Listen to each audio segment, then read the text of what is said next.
Hello, everyone. Thanks for joining me. My name is Andy Biggs. I'm Congressman from Arizona's 5th Congressional District.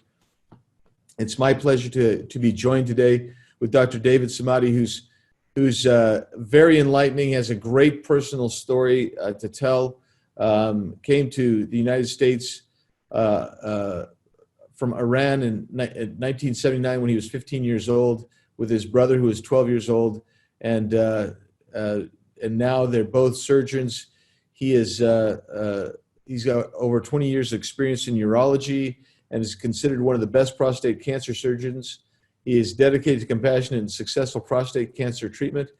And currently, Dr. Samadi acts as Director of Men's Health at St. Francis Hospital in Roslyn, New York. He and his team of professionals help men of all ages overcome their urologic issues with the latest treatments and minimal side effects. He developed the smart surgery technique in order to achieve his main goal of completely removing the dangerous prostate. And if I'm not mistaken, that's bringing robotics to prostate surgery, and that's fantastic. He's a member, Dr. Samadi is a member of the American Urologic Association and the AMA. And Dr. Samadi frequently presents his clinical research at medical conferences as a subject matter expert nationally and internationally. And I'm sure that many of you that are watching this have seen him on TV. He is a brilliant surgeon and doctor, and I thank him for joining me today. Thank you, Congressman, for having me. It's a pleasure to be with you, and thank you for that kind introduction. I think we are at a very special moment in America where our freedom of choice is at risk.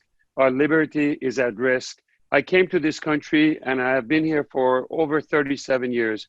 I can tell you that I love this country, and I'm speaking on behalf of millions and millions of people that came to this country for the big dream.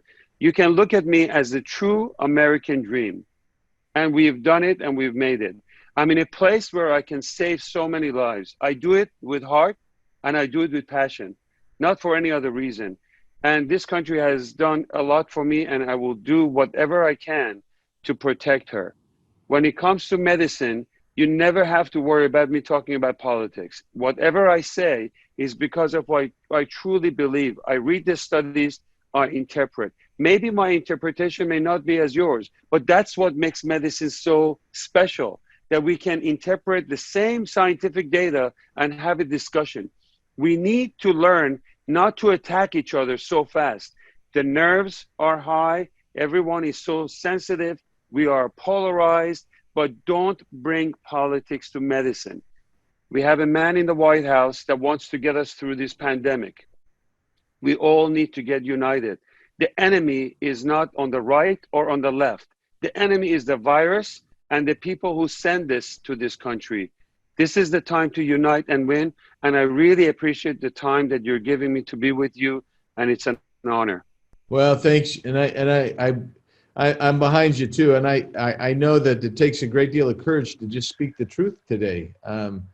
I've talked to a lot of doctors just because first of all, when this was first breaking, I wanted to know more, right? So then you find out more, and you find out things that really are being suppressed, and you go, well, let's keep going, and then as we see, I mean, there's nothing reprehensible or controversial. Should not be anything controversial about what you said that you got basically deplatformed for. I mean, there's nothing there, and yet somehow they came after you. And I've had doctors tell me, Andy, I'll talk to you off the record, but I won't talk to you. I won't give you an interview because if I do, I'm going to be deplatformed. They're going to come after me or something like that. I've got doctors who are friends that have prescribed hydroxychloroquine, and they're before their state medical boards for doing that, and that's a decision I think really kind of belongs between the doctor and the patient. One would think, but correct. But now it's in Arizona, for instance, it's illegal. It's effectively a criminal offense if you are prescribing hydroxychloroquine as a doctor, and you just go, why would that be? Why? I mean, seriously, why would that be? I am a big believer in the right to try. Legislation that we got through here, which says if you're if you're fatally ill, terminally ill, maybe what you should do is get an opportunity, especially if the drug's cleared phase 1 of FDA. I mean, what you should be allowed to maybe have a shot at it to see if it will prolong your life, make your life better, ease your pain, whatever. And that should be between the doctor and the patient. Agreed. And here we are with hydroxychloroquine, which is, as you know, and I'm not telling you anything you don't know already. That's been around for decades. Yes. And the if you look at the site itself, we're talking. It doesn't indicate that there's additive effect if you're already taking some other medication that might cause an arrhythmia. It doesn't add to that. It seems to me like they've adjudicated that this is a safe drug over time. Well, look what happened. You had Neil Cavuto that went openly on Fox News that said, if you take this medication, and he's pointing to the camera, says, this will kill you. So you have Anchorman, and I know all these guys. I've done hundreds of interviews with them. And these guys are now becoming like professors of infectious disease and internal medicine, acting like, don't touch this. You have Sanjay Gupta, who is like every night pounding this with his buddy AC360 about all these like medical conferences they have on CNN. And it's like a lecture room, and every night talking about the fact, yes, there are many study shows that people have actually died from this. Well, where is the data?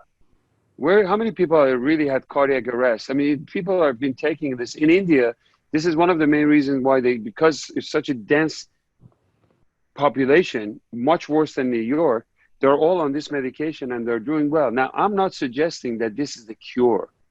Right. I would never say anything like this. We don't want to come across like we're losing it, but I think it should be an option. That's all I'm saying is that give the doctor and the patient the option. Let them have the discussion. And in medicine, you look at the risk and benefit.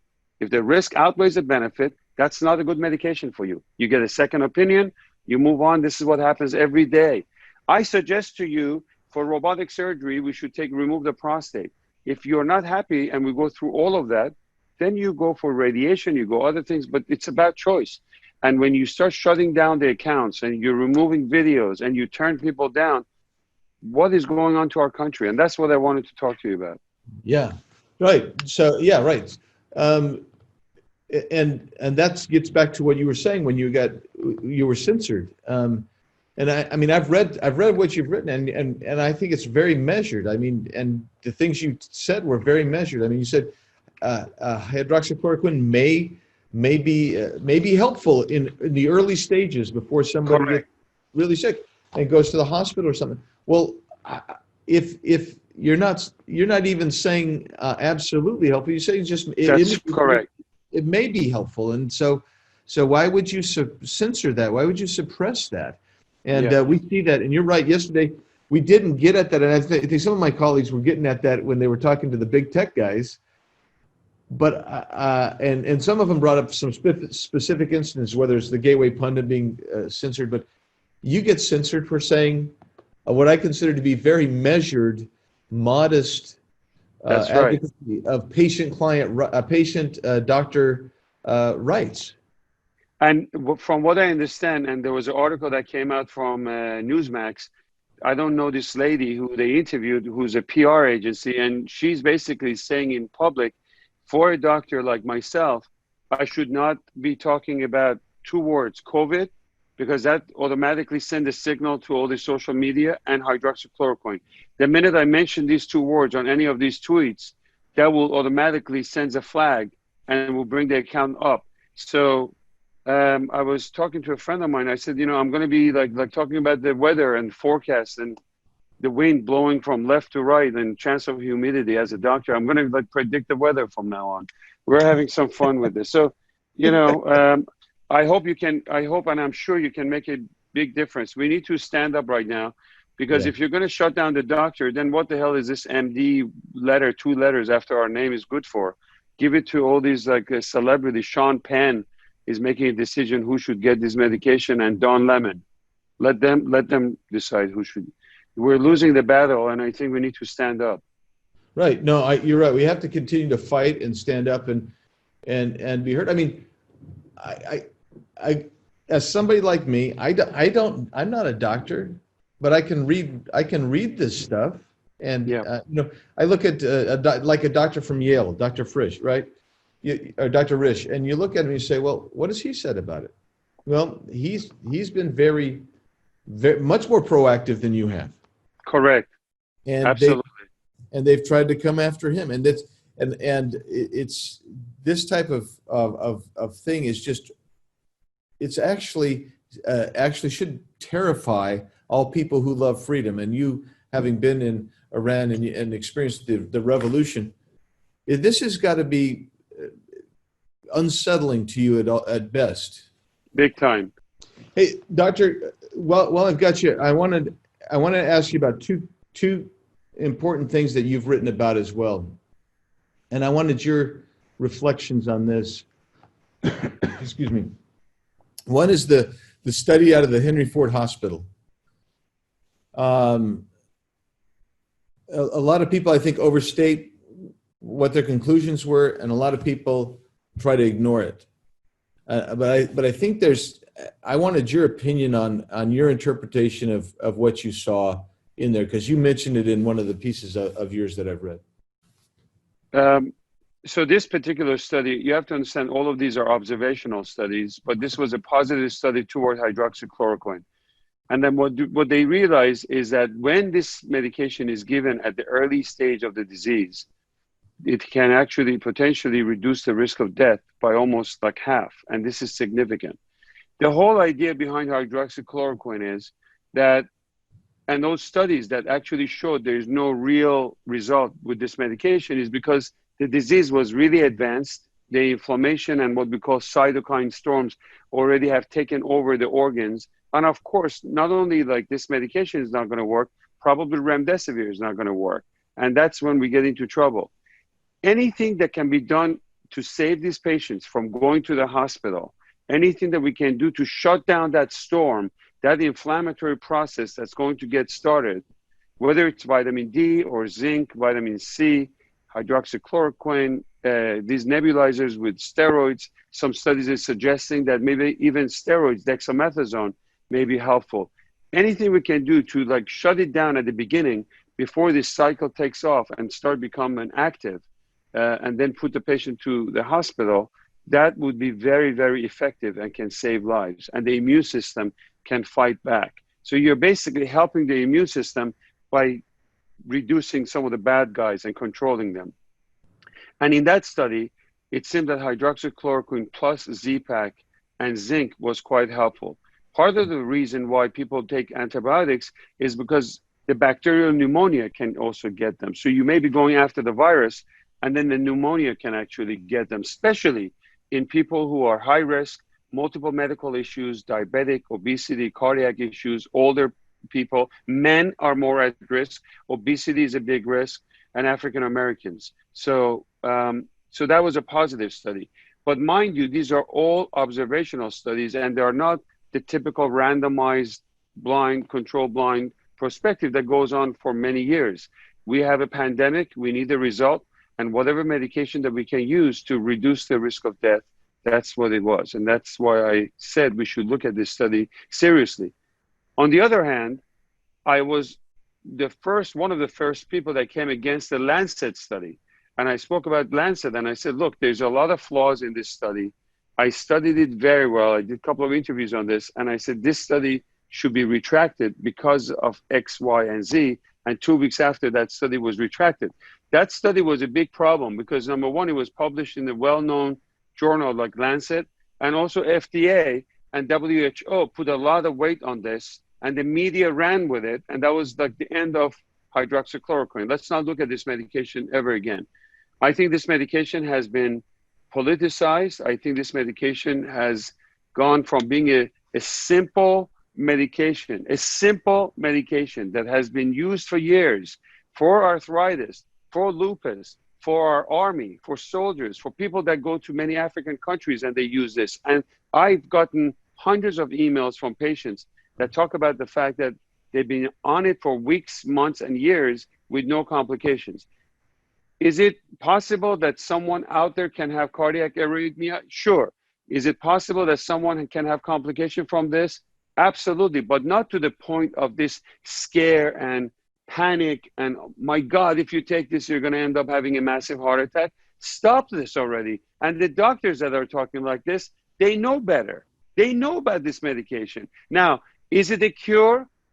No one is ready to commit to that, and nobody should talk about cure for coronavirus with hydroxychloroquine, because that doesn't make sense. But what I said was that if, let's say, vitamin D or if vitamin C, I don't care what you call it, or hydroxychloroquine, in the time of pandemic, when you have people dying, and remember, this was going on about 3 months ago when they predicted 2 million Americans in a body bag. So you have the President of the United States standing on this task force, looking at Dr. Fauci for guidance, looking at the other doctors.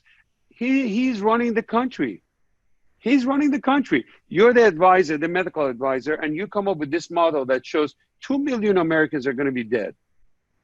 And you have a medication in front of you that maybe, perhaps, possibly could help. Any person with the right mind is going to say, you know what, let's give it a shot, because what do we have to lose? It just happens that the side effect profile of this medication is low, that has been around for many decades, that there are some studies that suggest it can save lives. And what I said on my tweets and other places and articles that I've written is, I'm on the side of life.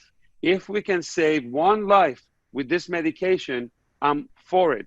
I'm in the field of cancer surgery. I deal with cancer. My enemy is not the Republicans or Democrats or right or left or white or black.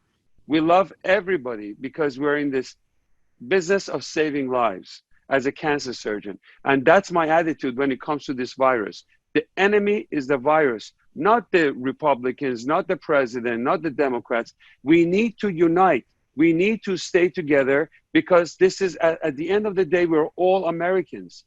And that's what I believe in, and that's what I said.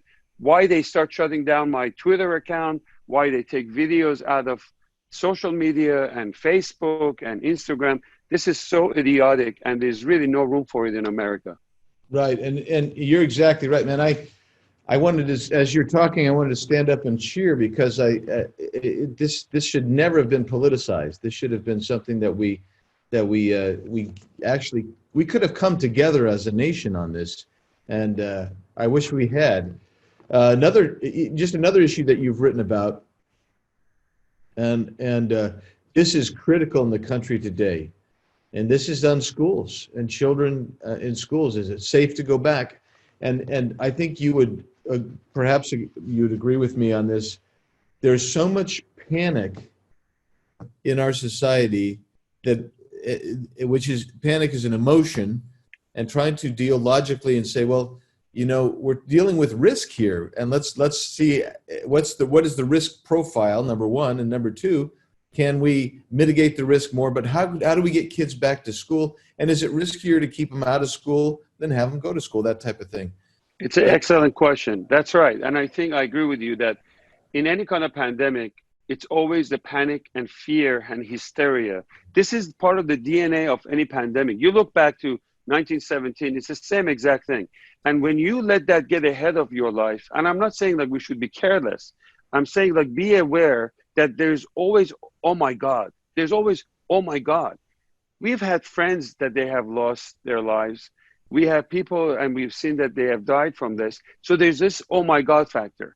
But don't let that oh my God factor get ahead of your common sense, science, facts, data. What's the example of opening up the schools? Well, have Europeans done this?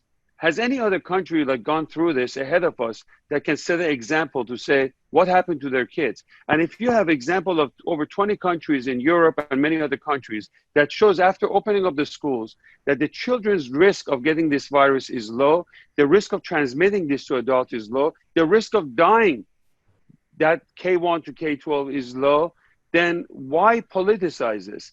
And the reason why we should not politicize this is because this has nothing to do with the president, should not affect the election. This has to do with our kids.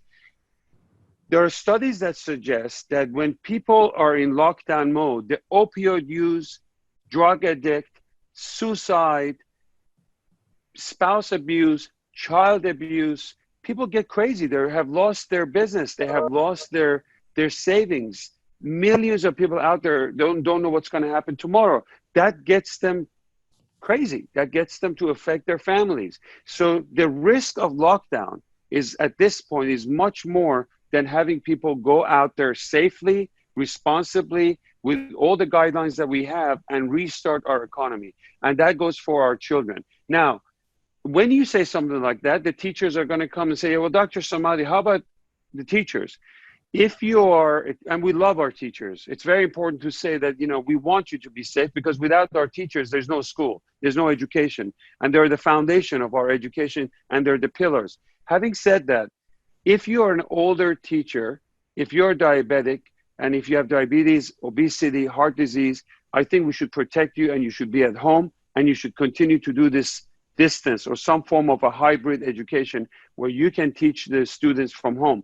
But for the most part, a lot of the teachers between K1 and K12, they're younger, they're healthier, they're fine.